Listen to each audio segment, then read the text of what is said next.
안녕하세요. 한국장애인문화예술원에서 주최하고 문화체육관광부와 국민체육진흥기금이 후원하는 무장애예술주간 No Limits in Seoul의 필름토크에 오신 것을 환영합니다.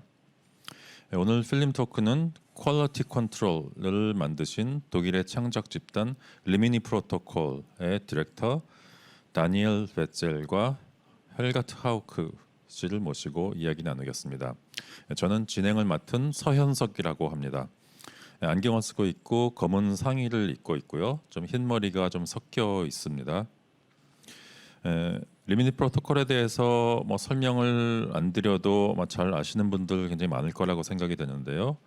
2000년에 결성이 되어서 그동안 일상의 전문가라고 그들이 부르는 이 배우로 훈련되지 않은 일반인들이 본인들의 이야기를 하도록 무대를 연출하는 이른바 다큐멘터리 연극을 제작해 오셨죠.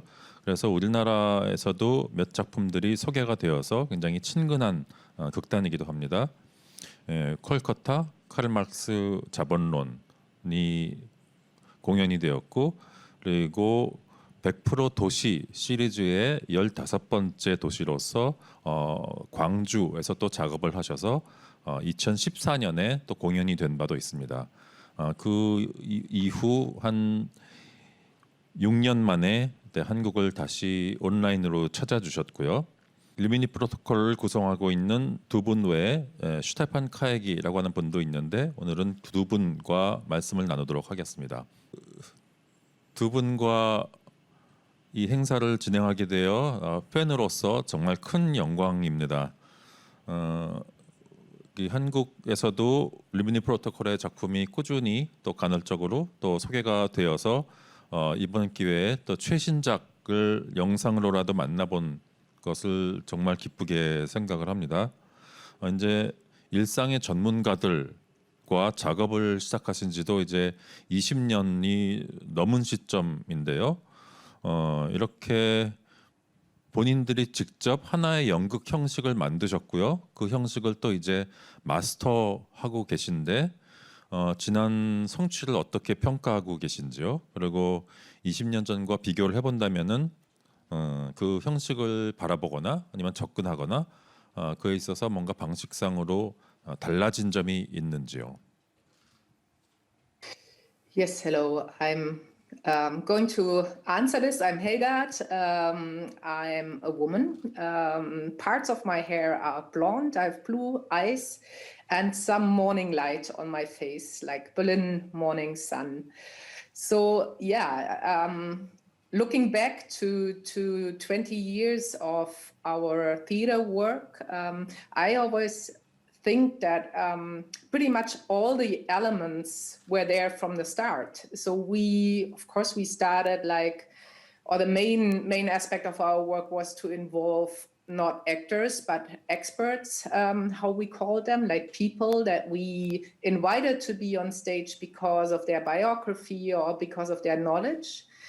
We did participatory work as well, like to let the audience participate, to make an interactive format. We worked a lot in the beginning already with technology, which is a big aspect of our work as well, to twist new technologies, to hack them somehow, to use them. And we did very conceptual works as well, where there was one strong what if idea, like one strong headline maybe, to then experience with audience something together. So I often think it's like a pendulum somehow, our work. So after stage production, maybe there is more like a focus on a work that leads people to experience the city in a different way, to go on walks, and there might be more conceptual works afterwards. So luckily we have a huge variety and different language parts maybe of our artistic work. But of course, in a way, the theater itself changed a lot. Like 20 years is a long time. So starting as a performance group or as a performance collective in maybe confrontation to what was happening in the institutional theaters at this time in Europe. Now we find out like there's a lot of like open doors, like, and a lot of attempts actually as well of the institutional theaters to invite new formats and to try out more different formats than the classical institutional theater did 20 years before.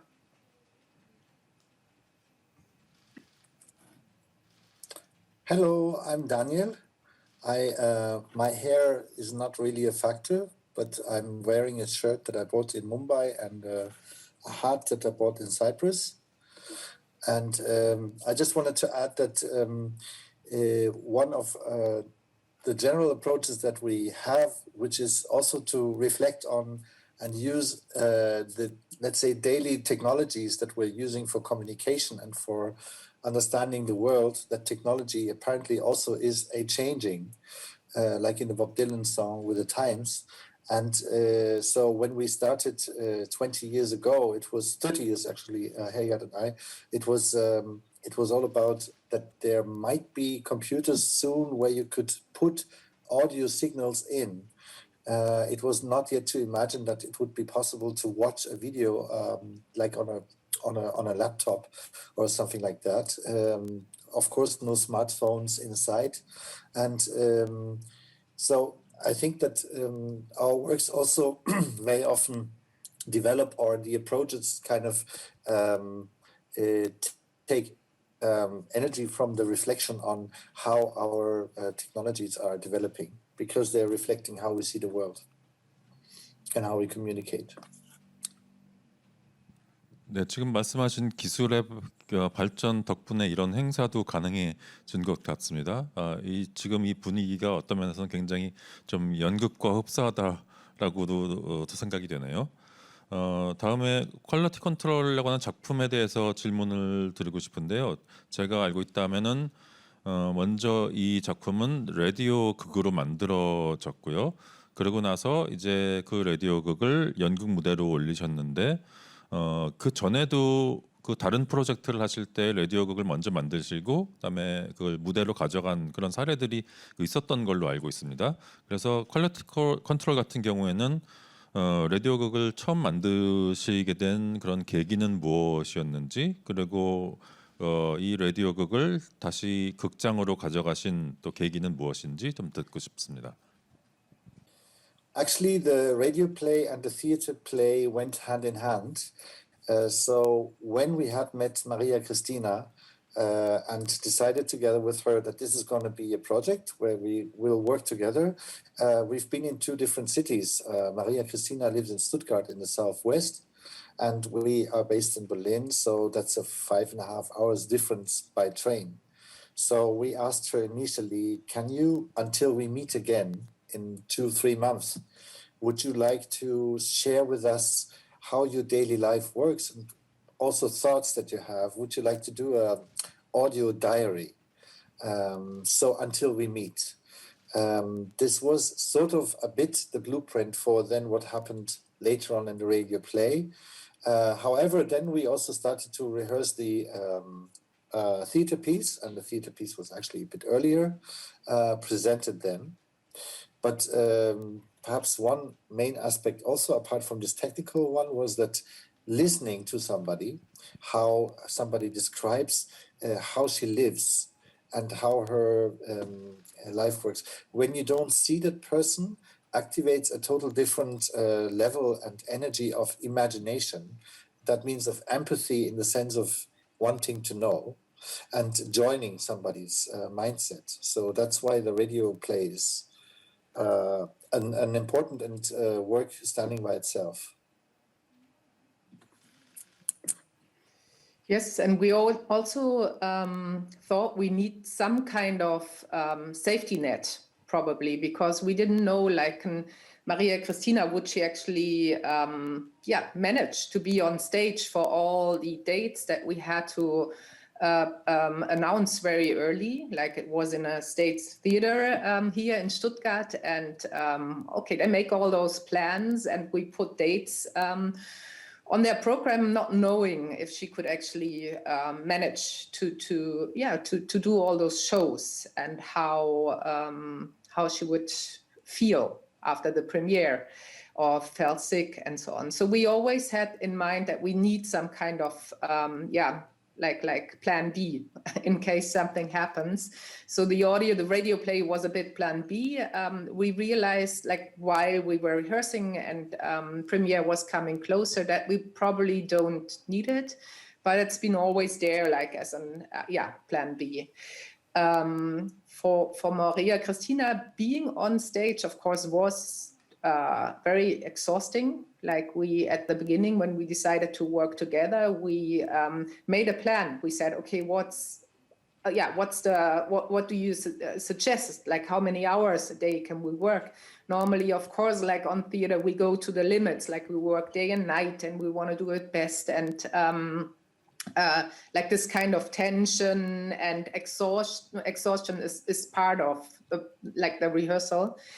But here it was actually very clear. So she said, okay, no, we do like 3 days a week, and it's 4 hours maximum, which allowed us to have a lot of time as well to prepare the text, prepare technique, prepare the stage, reconsider, rewrite, which was brilliant and took us a little bit out of this hectic that we normally have when we do a show, because we knew, like, when she would fall sick, it's more than one of us falling sick. It's really, it has a huge impact and consequence. So that's why we took it slowly.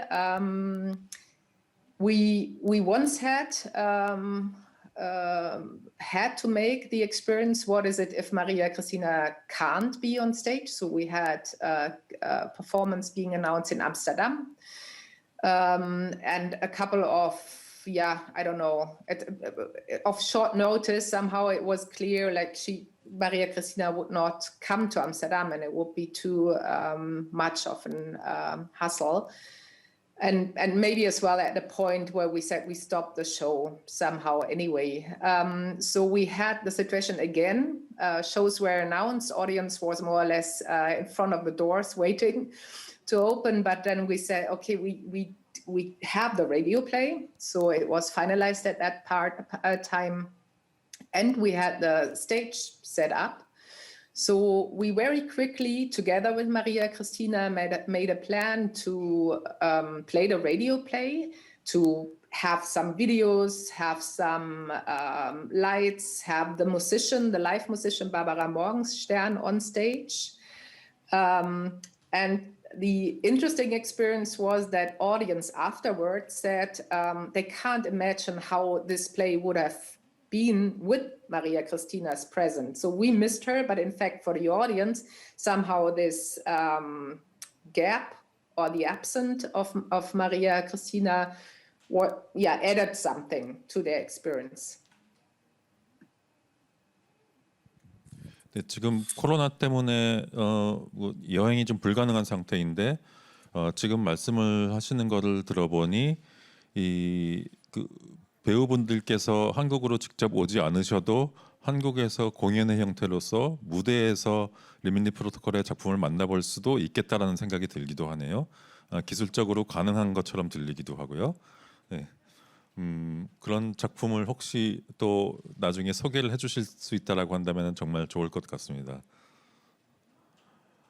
바로 이전에 한국에서 소개되었었던 작품이 100% 광주였었는데요. 그때는 광주에서 살고 있는 100명의 시민들이 한꺼번에 무대에 등장을 했었죠. 그 광경 자체가 또 굉장히 인상적이었었는데요.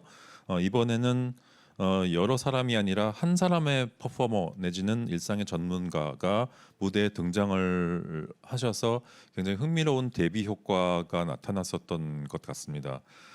보통 그 한 작품에서 서너 명 이상의 출연자들을 연출을 해오신 작품이 많은 걸로 알고 있는데 이렇게 한 명의 퍼포머가 그 모놀로그 형식으로 진행을 하는 그런 프로젝트가 예전에도 있었는지요? Okay, yeah, it's totally different to 100% Gwangju. You're right, but we've done another monologue. It's like quality control is the second monologue that we did. The first one was called Black Tie. And we always wanted to present this show as well in South Korea because there's a direct link, like the protagonist of the other monologue, like Black Tie, she's born in South Korea. We don't know exactly where.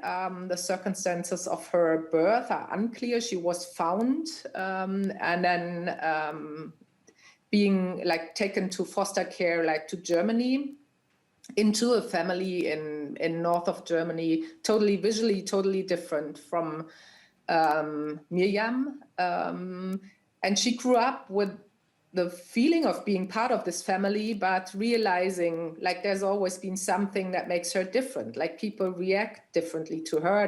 They ask, where's she from? But she would say, well, I'm from here. And after, like when she became an adult, she said, okay, I want to find out. Like I want to actually find out, like who's my mother, who's my father, why did I not grow up in that family, but in another family? And she wrote a book. And we researched at this time on the question, how do people like sons and daughters like that grow up in foster families? How do they analyze their identity, or what kind of fiction do they have? Like, how do they cope with not knowing what happened exactly? And we invited Miriam to do the stage production with us. We know that there are lots of like even TV shows in South Korea happening that would invite children like that and make them do genetic tests in order to find their biological families. But we didn't want to do this to find, or Miriam actually didn't want to do this, but we wanted to find out what these genetic tests promise you. Like, so we did 2 tests in the framework of this project with her, sending them in. At this time, it was very prominent in advertisement as well. So they promise you to get to know everything, and even your illnesses that you might get later. And we got 2 different results. So the play was as well about, the black hole of your identity might grow even bigger if you try to find out. Daniel? Oh, your mic is off.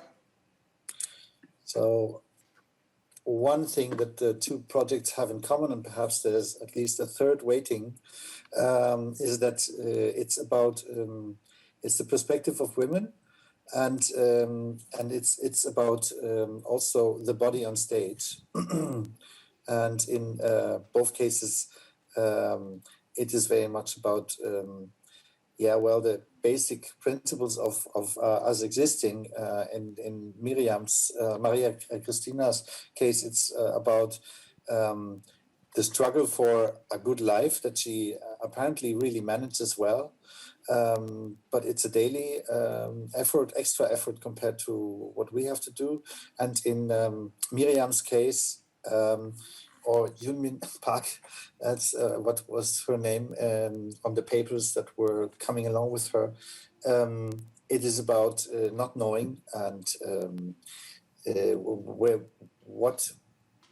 who made you, and what diseases, for example, would I carry inside myself.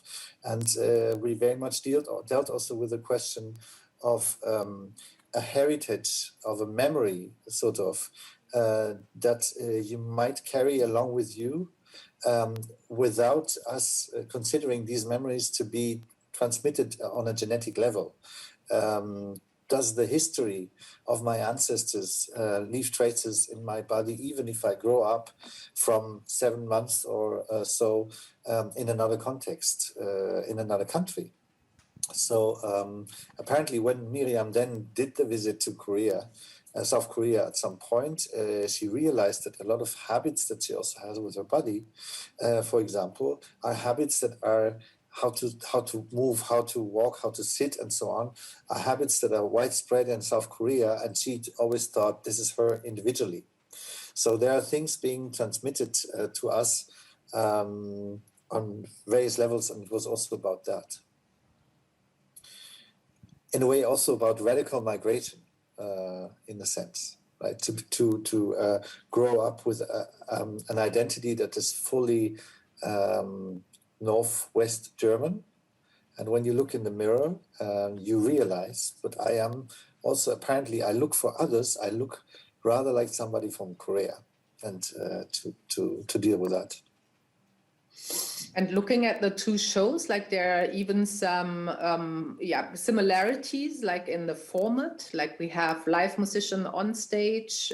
We decided to use like the video as a big like text field in the show. We have a second person on stage always, like in case of Black Tie, the first play. It was a Korean student who had maybe lived this life that Miriam imagined could have lived if she were growing up in South Korea. So it was kind of a projection at the beginning, hidden behind a curtain and only as a shadow visible, but then getting more and more like three-dimensional and more individual as well. So that was a counter player. And for quality control, of course, it's the nurse on stage. Like, so there's always somebody with Maria Christina anyway, 24 hours, like 7/24. And we decided to invite that person on stage too. We said, like, we don't want to have this person sitting in the first row and be like active in case something is needed, but display this as well. And whatever is needed, like in terms of help and assistance, that person would be on stage and like in a normal daily life situation, help Christina. 네, 블랙타이라는 작품에 대해서 좀 설명을 해주셨는데 한국에서 공연이 된다면은 정말 그 어떤 다른 곳에서 공연이 되는 것보다도 각별한 의미로 다가올 것 같은 생각이 드네요. 그래서 미리엄 씨도 만약에 한국의 무대에 서신다면은 또 어떤 다른 어떤 그 자신에 대한 탐구를 또 하나의 여정으로서 이어나갈 수 있을 것 같기도 하고요. 그 날이 좀 왔으면 좋겠습니다. 그런데 퀄리티 컨트롤의 경우에 있어서는 저는 이 한 분의 퍼포머에게 집중을 하게 된 계기가 있었는지 궁금하고요. 그러니까 마리아 크리스티나 할박스 씨를 만나기 전에도 또 휠체어로 생활하는 분과 작업을 하고자 하는 그런 가능성을 생각을 하셨던 건지 아니면은 이분을 만나고 나서 그런 아이디어가 생겨난 건지요. Well, that was the result of a longer research process. In the beginning of a project like this, our ideas maybe just one first thought also. So in that case, it was there was the idea or the question: what would happen if somebody who is in the state of pregnancy would have a dialogue with somebody who, or people who live with rather severe physical handicaps. So there is like an aggressive or a strange disproportion in this constellation of just two people who can talk. So we were interested in that question. And then we started to first speak with women in the state of pregnancy, becoming mothers. And we wanted to hear, once again, we are also both parents, so we know that the reflections also from our own experience, but we wanted to hear from people, okay, how do you deal with the insecurity? How do you deal with the increasing offers that they come from the medical industry so that you could look into the future of the body of your child or to understand chances and also risks and so forth. So we then went to this other city, Stuttgart, and started to research basically about both, speaking with parents who, for example, clearly and consciously decided to give birth to a child about who they heard that it will be physically handicapped, live with a handicap or with bigger challenges than us. We also wanted to know, where do people that can't move just like we do and operate just like we do, where can they work? There are places where they can work in factory constellations or in workshops. How do they live? What are different options? How do they play ping pong? How do they swim?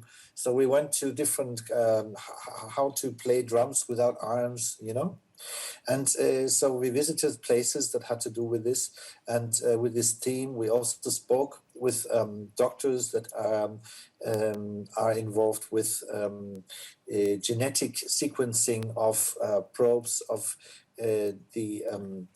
samples from the body of the mothers, so that's to predict chances of a healthy, so-called healthy baby. And in one institution that is dedicated to advice and provide talk time to people that have questions all around this. How can I live with a child that has physical challenges? Or there we got the recommendation to visit Maria Christina because she used to work there as a consultant, advisor to people with similar challenges. That's how it came that we went to visit her actually at her apartment. And then it all changed. The whole concept of the dialogue with between a pregnant woman and her, it went sort of in a second layer. The experience and also the material kind of stayed. There are these gestures that, if you watch the video, that Maria Christina always asks the helper to make. Because she can't use her arms. So these gestures, it's also mentioned in the play. For example, they are have been Hagar took notes of the gestures that they made while we spoke, and so these gestures Maria Christina during the play asks the helper to make. So that was kind of the genesis of this decision, and it was far from at the beginning. Yeah, there's always like a long time of research, like when we start a project, and we are following two questions with the research. The one is really us to understand more, like taking different perspective onto a question, like inviting people to reflect and think together with us about a topic. So that's like maybe intellectual input or experiencing other fields. And the other thing is, of course, that we look for participants.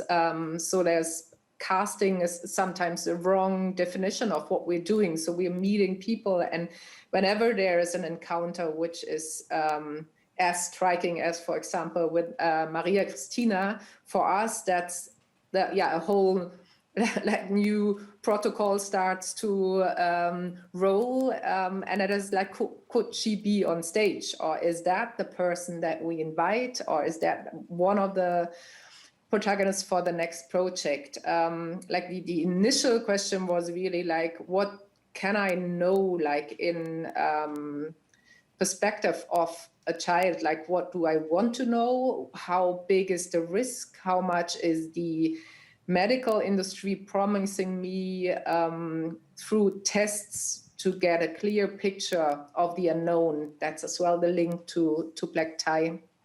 So what do they want me to do as tests, and where is society normally saying, okay, with that result, we'd recommend to not give birth to this child?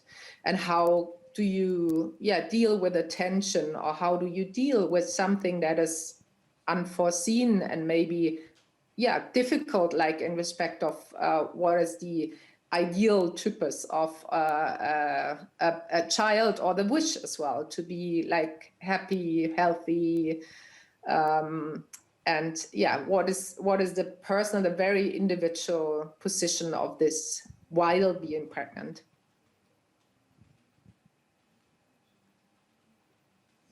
네, 각 프로젝트를 어떤 방식으로 처음에 접근을 하시고 어떻게 작업을 진행하시는지 참 궁금했었는데 그에 대한 부분도 어느 정도 지금 설명을 들은 것 같습니다.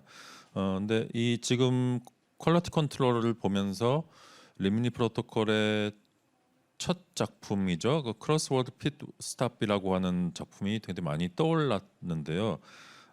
저희 작품을 실제로 본 건 아니지만 그 워낙 유명한 작품이라 글을 통해서 읽었고요. 그 작품도 그렇고 퀄리티 컨트롤도 모두 그 일반인이라고 한다면은 아주 쉽게 할 수 있는 어떤 행위들 그리고 당연하게 받아들이는 것들을 다른 조건에 있는 사람들은 굉장히 어렵게 기획을 하고 또 고안을 해야 행할 수 있다라는 걸 또 보여주시기도 했는데요. 그 작품에서는 그 80세를 넘은 분들이 무대에 등장을 하셨어요.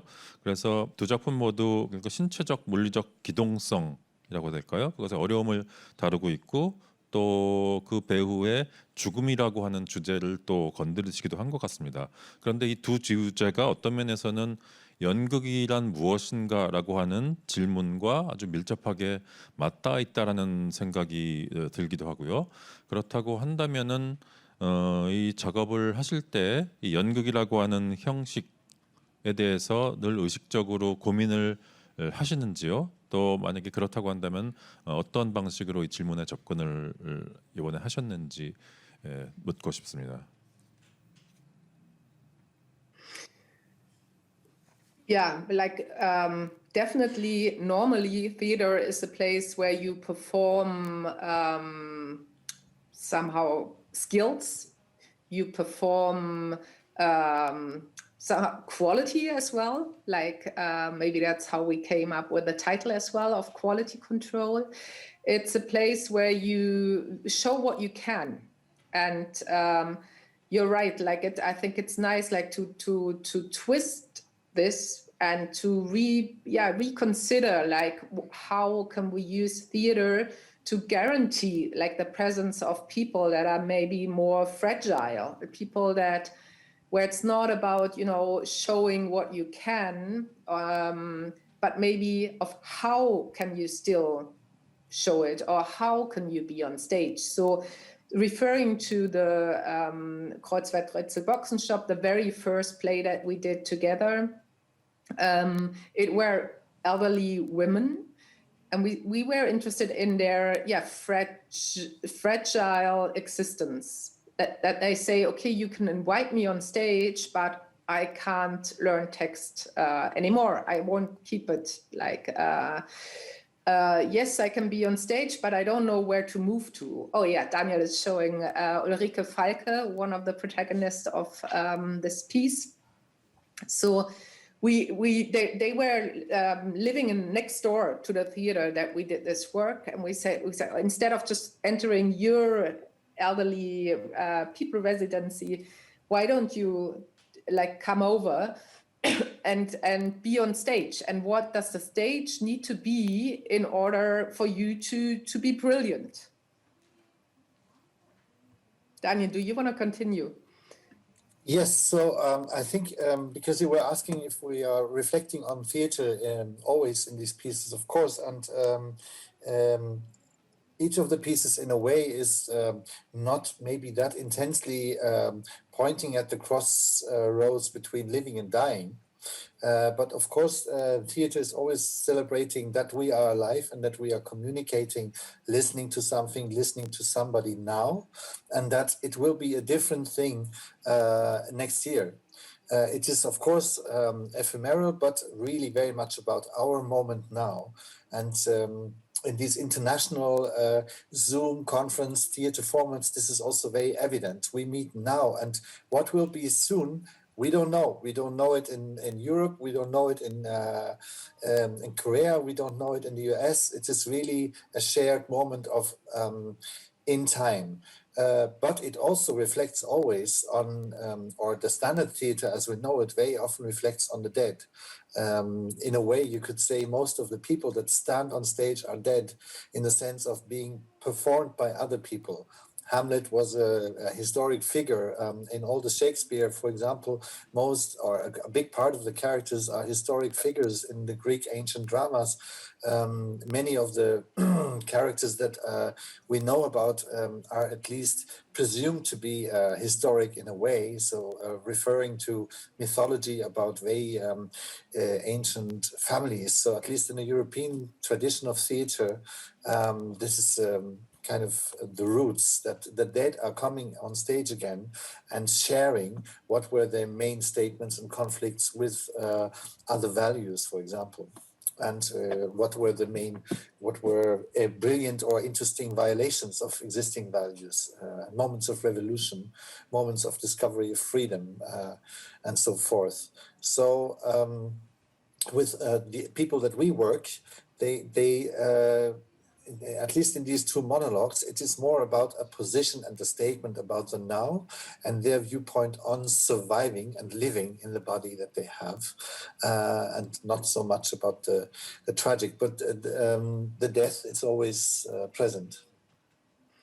And I think it's fascinating how you can use stage to make something possible. Like there is no, if you look closely, there's no fixed rules. Like you can create those rules for the very protagonist that you're inviting, like whatever they need. And that's how we invite the people as well on stage to say, we find out what you need and we make sure you get it, to strengthen you, to make you powerful, to not show you weak and depending, but show, and that's somehow what Daniel said, it's a celebration of life and possibilities. And also about in that case, the decision to live. That's a key sentence, and in various ways, especially in quality control, that it was about the question: do you want to live? Shall we let her live? And her decision: I want to live, and also I want to achieve the best I can in terms of independence and so forth. Hegard mentioned this moment that we couldn't present Maria Christina on stage in Amsterdam, and instead we showed the just the stage design, and you saw the video screen, you heard her voice, you heard the radio play, and she was sort of absent and very present, because when do you have that, an empty stage with just filled with a voice that speaks about her life? And but we there had the chance to experience how that is when you then, in the middle of the play, suddenly call, like we are speaking now over Zoom. It was a video call where she was already in bed, but she was ready and wanting to say to be with us for 5 minutes, and just to reassure, I am alive, I'm fine, I just can't be with you tonight, I cannot travel, it's too much. So she was absent as if she could have been dead for 20 years already, but then the live talk gave this whole thing a twist. And interestingly, the audience there then said that was the maximum that they could imagine is possible of presence, because they didn't have her on stage. They were not really sure if that wouldn't be too much presence if somebody like Maria Christina really is on stage and speaking to them. 지금 설명해 주신 것처럼 무대에서 한 사람이 그 고민을 하는 바가 굉장히 깊어서 그런지는 모르겠지만 리미니 프로토콜의 다른 작품과 비교를 했을 때 굉장히 좀 몰입감이 좀 강한 느낌이 좀 많이 들었습니다. 그래서 2014년에 한국에서 100% 광주 공연을 할 때 슈테판 카야기 씨가 또 직접 방문을 하셨었는데, 그때 제가 인터뷰를 할 기회가 있었습니다. 그래서 그때 많은 대화를 나누던 중에 브레이트를 주제로 어떤 얘기를 나눴던 기억이 나는데요. 그러니까 그 리미니 프로토콜이 어떻게 그 브레이트라고 하는 이 굵직한 어떤 연극의 유산의 맥락에서 또 이야기할 수 있는지, 또 동시에 아주 정통 그 브레이트 연극과는 또 어떤 점이 다른지 이런 이야기를 나누었던 기억이 나는데요. 그런 면에서 리미너 프로토콜의 많은 작업들이 이 무대에서 벌어지는 광경에 대해서 뭔가 어떤 좀 비판적인 거리감을 두고 나름대로 관객이 성찰하게끔 하는 어떤 그런 기회로서 많이 주어졌었던 것 같은데, 퀄리티 컨트롤의 경우에 있어서는 그것보다는 조금 더 공감이 훨씬 더 진하게 발생했었던 것 같습니다. 그래서 이번 작업이 그 평소에 하시던 것과 뭔가 어떤 특별한 어떤 경위를 겪었거나 어떤 뭐 다른 점이 있었는지요? No, it's an interesting observation that this is perhaps more emphatic than 100% Gwangju. I don't know. It is just very much focusing on a woman that had to deal with very existential questions. So that touches when somebody on stage says, I had to decide if I want to live or not. That touches, and the admiration, I guess, that we develop. But the key thing about Brecht is that he counteracted to the big trend by that time of a theater of illusion, a theater of magic that pulls you in, where you forget that you are actually sitting in the theater. You just stunned by the convincing performance of the actor, and the actors wanted to hear afterwards, I forgot that I was in the theater. You really were Richard III. I was afraid of you, and so forth. So there Brecht came and said, it's about questions, and they have to do with our society and how we want to live. So theater causes and needs to trigger debate and decisions and not emotions.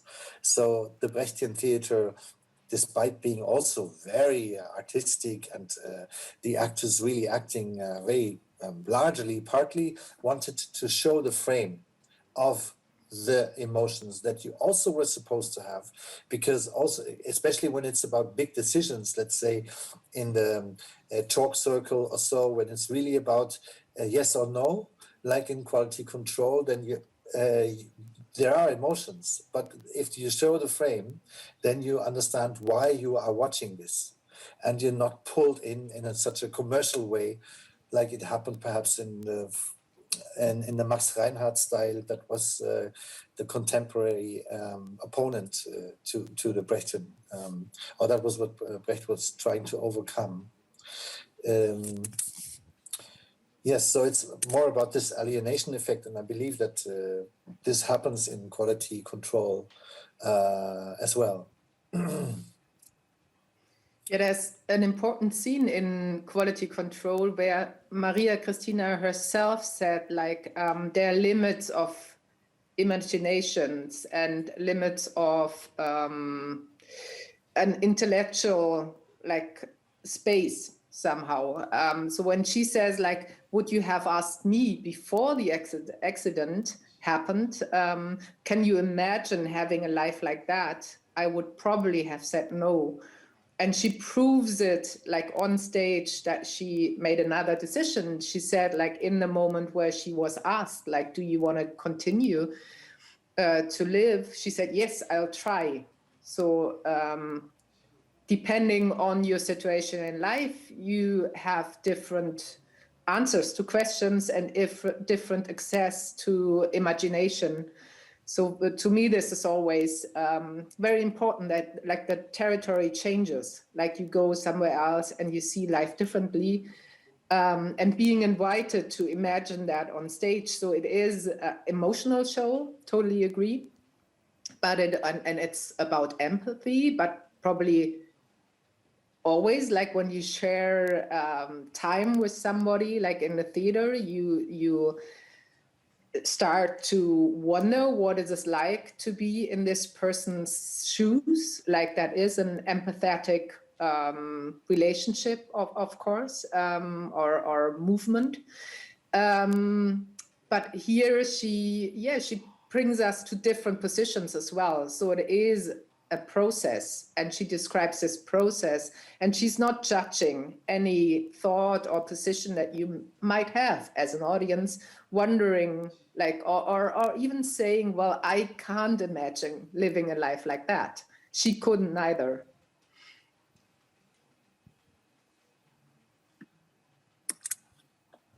공연이 시작할 때 그 무대에서 이 삶과 죽음 사이의 선택이 일상 속에서도 늘 그 머리에 맴돌고 있지만 그 결정이 바로 무대 위에서도 즉각적으로 그 이루어질 수 있다라는 거를 처음 전달을 해주는데요. 굉장히 강력한 순간이라고 느껴졌습니다. 한순간에 그 제 사의 벽이 확 무너져 내리면서도 또 동시에 무대에서 벌어지는 상황 자체가 뭐 조명이나 어떤 다른 연극적 장치에 의해서 좀 보호받고 있다라는 느낌도 동시에 들면서 그런 양가적인 그런 생각과 느낌이 그 이분의 삶에 대한 이야기를 굉장히 입체적으로 만들었었던 것 같습니다. 제가 미리 사전에 질문을 전달해드렸었던 것들이 한두 가지 더 있는데요. 제가 너무 시간을 독점하는 것 같아서 이 관객분들께 좀 질문을 요청드리겠습니다. 혹시 지금 현장에 나와 계신 분들 중에 질문을 해주실 분이 계신가요? 그 영상 공연 잘 봤습니다. 좋은 공연이었고요. 비록 영상이지만 너무 즐기면서 재밌게 봤습니다. 제가 보면서 어떤 그 인간의 취약함과 그리고 그 취약함을 안전하게 지키고 있는 어떤 경계 간에 굉장히 긴박한 순간을 봤고요. 또 한편으로는 인간이라는 게 항구적으로 죽음 앞에 놓여 있는 존재라는 자각을 굉장히 강력하게 실존적으로 하는 공연이었습니다. 물론 마리아뿐만 아니라 우리 인간도 뭐 일정한 시기를 살다가 죽음을 마주하지만 항구적인 사태라는 죽음이 늘 있다는 점이 굉장히 강력한 경험이었고요. 또 하나는 개인적으로 이 사이보그와 인간적이라는 것의 경계가 과연 무엇일까, 또 그리고 기계와 인간 사이에 과연 경계라는 것이 있을까? 의식과 신체 이 사이에서 기계가 대체할 수 있는 영역이 어디까지고 그 경계라는 것이 설정이 가능한 건가라는 재미있는 질문을 좀 들었습니다. 그런 많은 생각을 하게 해준 그런 공연이었고 재미있게 봤습니다. 제 질문은 사실 작년에 그 베를린에서 포스트 드라마 20주년 기념 학술 대회가 있었다고 본 것 같습니다. 그래서 한스테이스 레만하고 뭐 여러 가지 그 작가들과 학자들이 이제 굉장히 어떻게 보면 포스트 드라마 컨템포러리 공연에 대한 어떤 이론적 정립을 하는 그런 시점이 된 것 같은데요. 그 20년이라는 시기가 그 지금 그 리미니 프로토콜의 활동 시기 기간과도 굉장히 유사한 면도 있고 그래서 좀 궁금한 게 좀 생겼는데요. 한국에서는 포스트 드라마가 아직은 일반화되거나 무대에서 이제 적극적으로 활용되는 처지는 아닙니다. 특히 이제 저희가 본 다큐멘터리 연극 같은 거는 많이 거론은 되지만 실제로 그 연극계에서 굉장히 이론적 조명이나 굉장히 많은 그 미학적 접근이 이루어지고 있지 않은데요. 이거는 어떻게 보면 기존의 전통적인 연극 양식, 재현적 양식이라든가 여러 가지 시도를 하는 것과 굉장히 부딪힌다고도 볼 수도 있을 것 같습니다. 실제로 그러기도 하고요. 독일에서 뭐 하울을 비롯한 독일의 전통적이고 굉장히 실험적인 연극 전통이 강력하잖아요. 그럼에도 불구하고 실험성에도 불구하고 전통성이 굉장히 강한 연극들이라고 생각을 합니다. 독일의 연극이. 그 연극 사회나 그 공연계에서 리미니 프로토콜의 포지셔닝이 무엇일까? 서로 성장하는 관계일까? 아니면 적당한 긴장과 대립 사이에서 각자의 영역에서 활동을 해가는 것일까? 과연 이 포스트 드라마나 이 리미니 프로토콜의 예술 세계는 현실적으로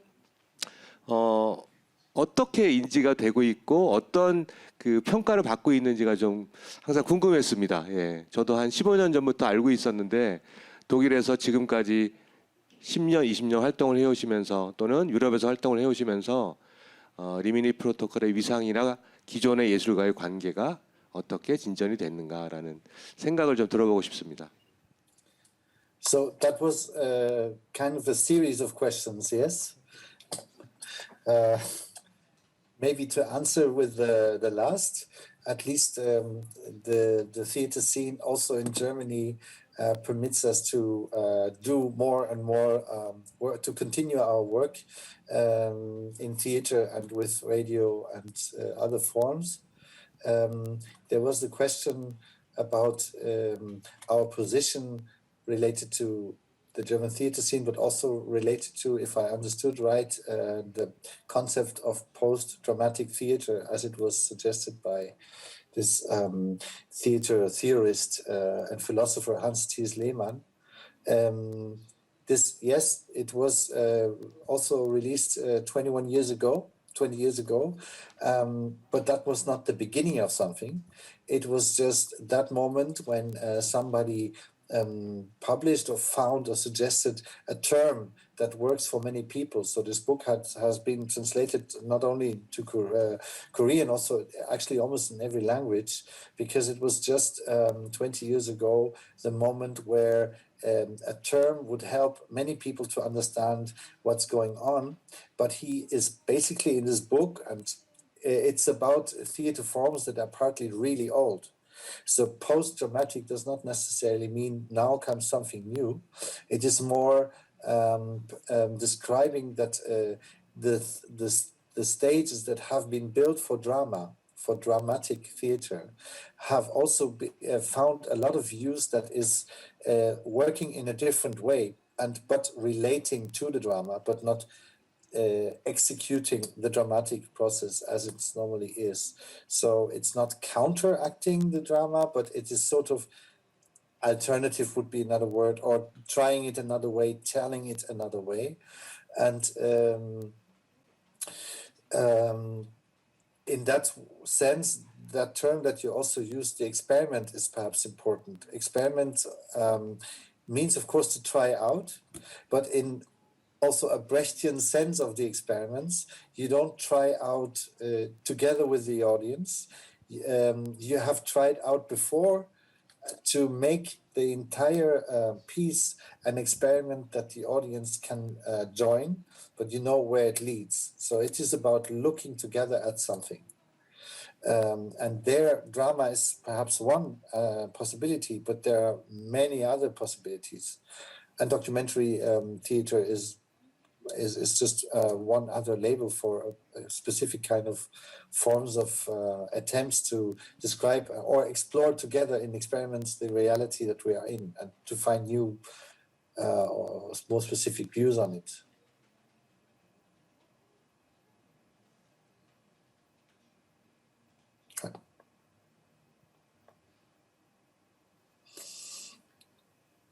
예, 그 질문이 아니라 의견이었다라고 합니다.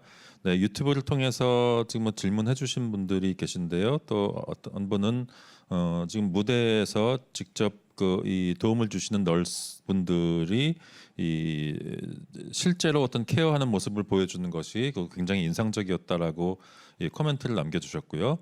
그리고 또 영어로 질문을 해주신 분께서는 지금 마리 크리스티나가 단지 이 소격 효과를 만드는 것 이상의 더 많은 것을 한 것 같은데 어떻습니까?라고 질문을 해줬습니다.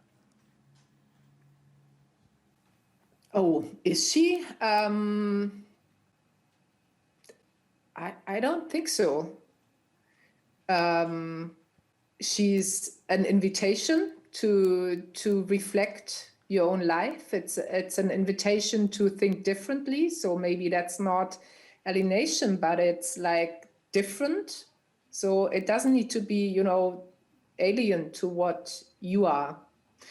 So I don't know if we can really take the Brecht definition here for this kind of, often described like documentary theater, because here it is important that you say I and you mean I. I mean, it's her risk, and it's existential risk she's taking. It's an existential decision that she's taking to be on stage, and it's an existential, very, very personal, individual decision to share what she's sharing. So I always think like it's we can't really apply Brecht to our way, like or to this part of our theater practice. Short answer maybe. 이제 막 정말 흥미로운 이야기들이 막 나오는 것 같은데 어쨌든 정해진 시간을 우리가 다 쓴 것 같습니다. 더 이상의 뭐 질문을 또 전해드릴 수는 없을 것 같고요. 이 행사를 이렇게 온라인으로 진행하게 된 것을 정말로 또 뭐 기쁘고 영광으로 생각합니다. 여기에 먼 곳에서 이렇게 어렵게 참여해주신 두 분께 감사드리고 이렇게 좋은 작품을 한국에 소개해주신 것에 대해서도 감사를 드립니다. 아주 빠른 시일 내에 블랙타이 혹은 다른 작품을 온라인이 아닌 방식을 통해서면 더욱 좋겠지만 그렇지 않더라도 꼭 좀 접하게 되기를 바라겠습니다. 네, 정말 감사합니다. Thank you.